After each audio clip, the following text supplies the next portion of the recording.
ഇല്ല ഇല്ല.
ചാർജ് ഉണ്ടെങ്കിലും പ്രശ്നമുണ്ടോ? അല്ലല്ല, ചാർജ് ഉള്ളപ്പോഴല്ല, ഫുൾ ലോഡായിട്ട് കയറുമ്പോഴേ 4 പേരൊക്കെ നമ്മൾ ഇരുന്നിട്ട് സമയത്ത് ബൂസ്റ്റർ മോഡിൽ കയറി പോകും. ഇതൊക്കെ ഈസി ആയിട്ട് നല്ല കുത്തനെ ഉള്ള നല്ല കട്ടയായിട്ടുള്ള കേട്ടാണെ പാടോടെ കയറി പോകും. പക്ഷെ നമ്മൾ സ്പീഡ് കുറവ് വരും. ഓ ശരി. പയ്യെ ഇങ്ങനെ പയ്യെ കയറും. പയ്യെ കയറി പോകും. എത്ര ഓടും? എത്ര കിലോമീറ്റർ? കിലോമീറ്റർ നമുക്കിപ്പോൾ ഒറ്റ ചാർജിൽ 120, അവർ 150 പറയുന്നത്. പക്ഷെ പലർക്ക് 150 കിട്ടിയിട്ടുണ്ടെന്നൊക്കെ പറയുന്നുണ്ട്. നമുക്ക് 120 നമുക്ക് പോകാം. അത് മറ്റേ ഈ എഫ് എന്നുള്ള മോഡിൽ ഇട്ട് ഓടിച്ചായിരിക്കും കുറച്ചുകൂടെ ഒക്കെ. എഫ് ഉള്ള മോഡിൽ ഇടുമ്പോഴത്തേക്കും നമുക്ക് കുറച്ചും കൂടെ മൈലേജ് കിട്ടും അല്ലേ? മൈലേജ് കിട്ടും. ബൂസ്റ്റർ മോഡിലാകുമ്പോഴത്തേക്കും നമുക്ക് കുറവ് വരും. കുറയാ. ചാർജ് ആവാൻ എത്ര നേരം എടുക്കും? ചാർജ് ആവാൻ ഒരു 4-4.5 മണിക്കൂർ എടുക്കും. ഓ ശരി ശരി. നമ്മൾ കുറച്ചൊക്കെ ഓടിക്കഴിഞ്ഞാൽ നമ്മൾ ഗ്യാപ്പുള്ള സമയത്ത് നമ്മൾ ചാർജ് ചെയ്തു. രാത്രിയൊക്കെ കുത്തിയിടാം അല്ലേ? രാത്രിയിൽ നമ്മൾ ചാർജ് ചെയ്യാൻ ഏത് സമയത്തായാലും.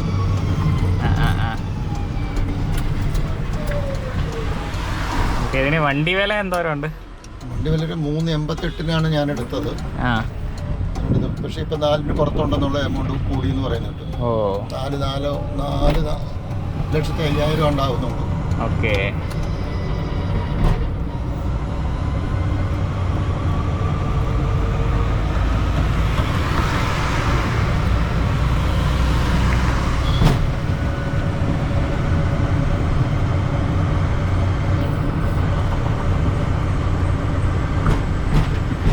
ഇതിനും ഇങ്ങനെ ഒറ്റ റേഞ്ചിന്റെ ഓപ്ഷനേ ഉള്ളൂ, അതോ കൂടുതൽ കിലോമീറ്റർ ഓടുന്ന അല്ലെങ്കിൽ അങ്ങനെ എന്തെങ്കിലും ഉണ്ടോ? എങ്ങനെ? ഇപ്പൊ ഈ 150 കിലോമീറ്റർ ഓടുന്ന ഒറ്റ ബാറ്ററി പാക്കേ ഉള്ളൂ, അതോ അതിന്റെ കൂടുതൽ റേഞ്ച് ഉള്ള വണ്ടി ഉണ്ടോന്ന് ചോദിച്ചാൽ വേരിയന്റ് വല്ലതും ഉണ്ടോ? വേറൊരു വണ്ടി നമ്മുടെ ഇതിന്റെ ആപ്പേട്ട ഇല്ല, ഉണ്ടെന്ന് അറിയത്തില്ല, പുതിയത് ഇറങ്ങിയിട്ടുണ്ടോന്ന് അറിയത്തില്ല. പക്ഷെ വേറൊരു വണ്ടിയുണ്ട്, അത് 160-170 ഒക്കെ കിട്ടുന്നു. മോൺട്രോ അത് വേറെ കമ്പനിയാണോ? വേറെ കമ്പനി. ഓ ശരി. വേറെ കമ്പനിയുടെ മറ്റേ വണ്ടിക്ക് കുറച്ചും കൂടെ സ്പേസ് ഉണ്ട് മോൺട്രോയ്ക്ക്. ബജാജിന്റെ വണ്ടിയോട് അറിയില്ല. പക്ഷെ ഇതില് ഒരു അപാകത എന്ന് പറയുന്നത് ഇതിനകത്ത് ഈ കിലോമീറ്റർ നമുക്ക് എത്ര ഉണ്ടെന്നുള്ള കാര്യം ഡിസ്പ്ലേയിൽ കാണിക്കത്തില്ല. ഡിസ്പ്ലേയിൽ കാരണം നമ്മൾ ഈ 5 ബാറ്ററി കട്ടയുണ്ടല്ലോ, അതിനെ ഡിപ്പെൻഡ് ചെയ്ത് നമ്മൾ പോകണം. കാരണം ആദ്യം എത്ര കിലോമീറ്റർ കിട്ടുമെന്ന് നമുക്ക് പറയാൻ പറ്റത്തില്ല. ഇത് നമ്മൾ ഓടിച്ചതിന്റെ പേരിൽ നമുക്ക് പറയാം 130-120 കിലോമീറ്റർ നമുക്ക് കിട്ടുമെന്ന് പറയാം. പക്ഷെ മറ്റേ വണ്ടിയെ സംബന്ധിച്ച് ഡിസ്പ്ലേയിൽ കാണിക്കും ഇത്ര കിലോമീറ്റർ നമ്മൾ ഓടിച്ചു, ഇത്ര കിലോമീറ്ററിന് ബാക്കിയുണ്ട്. അപ്പൊ അത് നമുക്കൊരു യാത്രയ്ക്ക് സുഖമാണ്. നമുക്ക് മനസ്സിലാക്കാം പുതിയതായിട്ടൊരു രീതിയിൽ പോകുമ്പോൾ ഇനി എത്ര കിലോമീറ്റർ കിട്ടും, അങ്ങനെ ഒരു ഡൗട്ട് മനസ്സിലുണ്ടാവും. മറ്റേ അപ്പോൾ പിന്നെ 100 കിലോമീറ്റർ ബാക്കി ഉണ്ടെന്ന് പറഞ്ഞാൽ നമുക്കറിയാം 100 കിലോമീറ്ററുണ്ട്.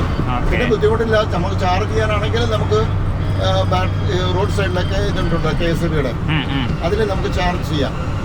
ശരി ശരി. അങ്ങനൊരു കാര്യമുണ്ട്. മറ്റേ പോസ്റ്റിലുള്ള ചാർജ്, പോസ്റ്റിന്റെ അകത്തുള്ള ചാർജ് അല്ലേ? പോസ്റ്റിൽ ഇലക്ട്രിസിറ്റി ബോർഡിന്റെ രീതിയിൽ KSBയുടെ ഉണ്ടല്ലോ, അപ്പോൾ അതിൽ നമുക്ക് ചാർജ് ചെയ്യാം.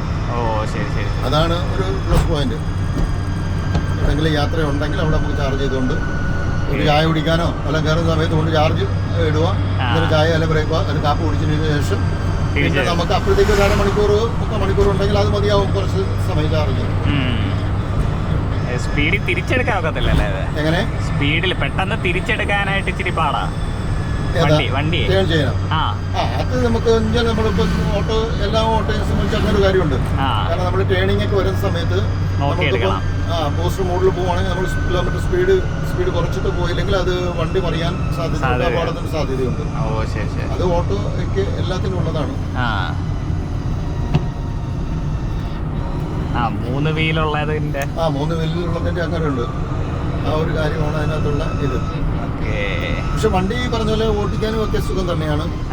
വണ്ടി ഓടിക്കാനും മറ്റുള്ള കാര്യത്തിനൊക്കെ രീതിയിൽ, കാരണം ഒരു ഫാമിലി ആയിട്ട് പോകാനൊക്കെ രീതിയിൽ സുഖമായിട്ട് രീതിയിൽ പോയിട്ട് വരാം. പിന്നെ വേറെ കാര്യം എന്ന് വെച്ചാല് പമ്പിൽ കയറുന്നില്ലല്ലോ. നമുക്ക് അങ്ങനെ ഒരു കാര്യമുണ്ട്. പെട്രോളിന്റെ വിലയുടെ കണക്കൂട്ടുമ്പോൾ നമുക്ക് ലാഭമാണ്, ഒന്നും അറിയുന്നില്ല. എവിടെയെങ്കിലും പോയിട്ട് വരണമെങ്കിൽ അതാണ് ഇതിനകത്ത് ഏറ്റവും വലിയൊരു അഡ്വാൻറ്റേജ്.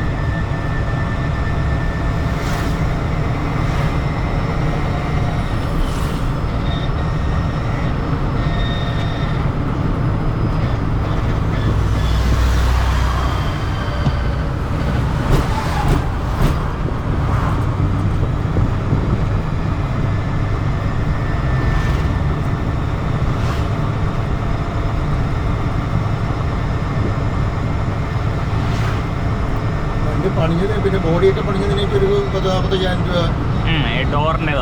ഡോറ് ഷട്ടർ ഞാൻ പിടിപ്പിച്ചിട്ടുണ്ട്. സൈഡ് ഷട്ടറാണ്. സൈഡ് ഷട്ടറാണ്. മഴവെള്ളം ഞാൻ അടച്ചിടാൻ പറ്റില്ല. ഈ സൈഡ് നമുക്ക് ഇതാണ് നമ്മുടെ റെക്സിനാണ്. ടാർപ്പാണുണ്ട്. പക്ഷെ ബാക്ക് സൈഡ് 2 സൈഡിലും പെട്ടെന്ന് ഒരു നമുക്ക് താത്തിടാം.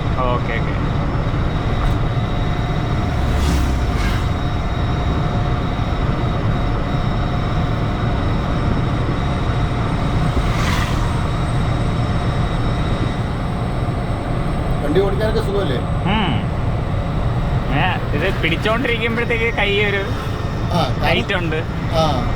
അല്ല ഇതിനകത്ത് കാരണം വേറെ ഒരു രീതിയിൽ നമുക്ക് നമ്മുടെ കൈ യൂസ് ആവുന്നില്ലല്ലോ. ആകെ ജസ്റ്റ് ഉള്ളത് വേറെ ബ്രേക്ക് പരിപാടികളില്ല.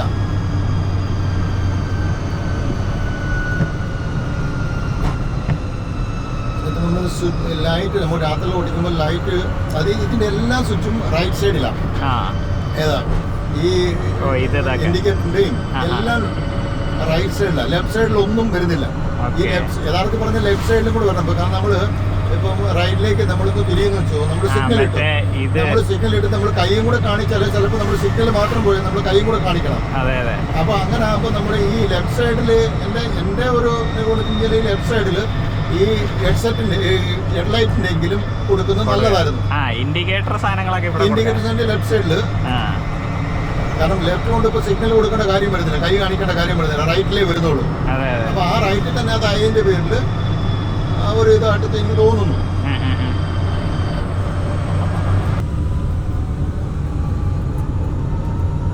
ഈ വഴിയല്ലല്ലോ, അല്ലല്ല അടുത്ത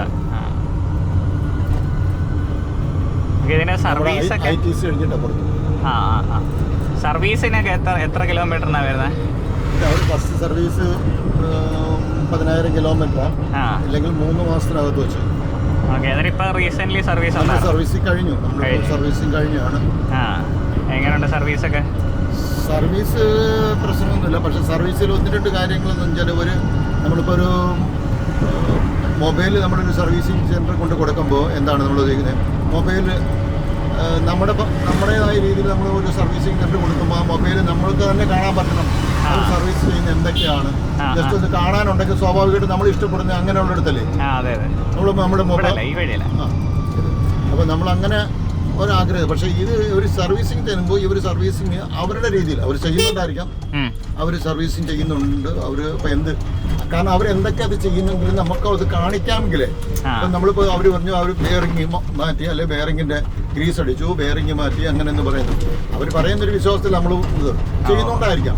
പക്ഷേ ഈ കാണുന്ന വ്യക്തിയും വരുന്ന വ്യക്തിയും വണ്ടി എടുക്കുന്ന വ്യക്തിയും ആഗ്രഹിക്കുന്നത് എന്താണ്? അവർ സ്വാഭാവികമായിട്ട് അവർ ആഗ്രഹിക്കുന്നത് അവരുടെ വണ്ടി ഇപ്പം കൊണ്ടുവന്നുമ്പോൾ അത് ചെയ്യുന്നതും എല്ലാം അവർ കണ്ട് തന്നെ ചെയ്യുന്നതാണ് അവർക്ക് ഇഷ്ടപ്പെടുന്നത്. ഇതൊന്നും അവർ പാർട്സോ മറ്റുള്ള കാര്യങ്ങളോ ഒന്നും അവർ കാണിക്കുന്നില്ല. അവർ ജസ്റ്റ് ഒരു കംപ്ലൈന്റ് എന്തെങ്കിലും ഉണ്ടെങ്കിൽ നമ്മളടുത്ത് പറയുന്നു, നമ്മൾ അവരടുത്ത് പറയുന്നു ഇങ്ങനെ കാര്യമുണ്ട്, അപ്പോൾ അതനുസരിച്ച് അവർ ചെയ്യുന്നു. പക്ഷേ അവരത് ഈ ഒരു കാര്യം കൂടെ ചെയ്യാൻ ഏറ്റവും നല്ലതാണ്. കാരണം വാഹനം എടുക്കുന്ന വ്യക്തിക്ക് സ്വാഭാവികമായിട്ട് ആ വാഹനത്തിൽ അവരെന്തൊക്കെ അവർ റിപ്പയറിങ്ങും അല്ലെങ്കിൽ സർവീസിന്റെ ഭാഗമായിട്ട് എന്തൊക്കെ ചെയ്യുന്നു എന്ന് കാണാൻ ആഗ്രഹിക്കുന്നത് സ്വാഭാവികമായിട്ട് ഇതായിരിക്കും. അപ്പൊ അതൊരു എൻ്റെ ഒരു കാഴ്ചപ്പാടിലെ ഒരു ന്യൂനത. സർവീസിങ്ങിന്റെ കാര്യത്തിൽ അവർ സർവീസിങ് നല്ല രീതിയിലൊക്കെ ചെയ്യുന്നുണ്ട്, ഇല്ലാന്നല്ല, കാണിക്കത്തില്ല. പക്ഷെ നമുക്കത് കാണുമ്പോൾ നമ്മുടെ വണ്ടി എന്തൊക്കെ അവർ ചെയ്യുന്നു നമുക്ക് കാണാൻ പോകും. നമുക്കത് തീർച്ചയായിട്ടും നമുക്കത് ഓരോ 10,000 സർവീസ് ഉണ്ടോ? 10,000 കിലോമീറ്റർ സർവീസിങ് അല്ലെങ്കിൽ 3 മാസം. 3 മാസത്തിൽ അങ്ങനെ സർവീസിങ് 10,000 കിലോമീറ്റർ അല്ലെങ്കിൽ 3 മാസത്തിനകത്ത് വെച്ചു. ഇതാണ് അവർ ഉദ്ദേശിക്കുന്നത്.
അകത്തൊരു മിറർ ഇല്ല അല്ലേ? അകത്തായിട്ടൊരു മിറർ ഇല്ലെന്ന്. അകത്തൊരു മിറർ ഇല്ല. അങ്ങനത്തെ ചോദിക്കാം. ഇതിലെ വണ്ടി കയറി പോകുന്നില്ല, ഇത് വഴിയുണ്ടോ? ഇല്ല, അറിയത്തില്ല, ഞാൻ അങ്ങനെ പോയിട്ടില്ല. എന്നാ പിടിച്ചോ, പോടാ.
പോരെ മോനെ മതി മതി മതി മതി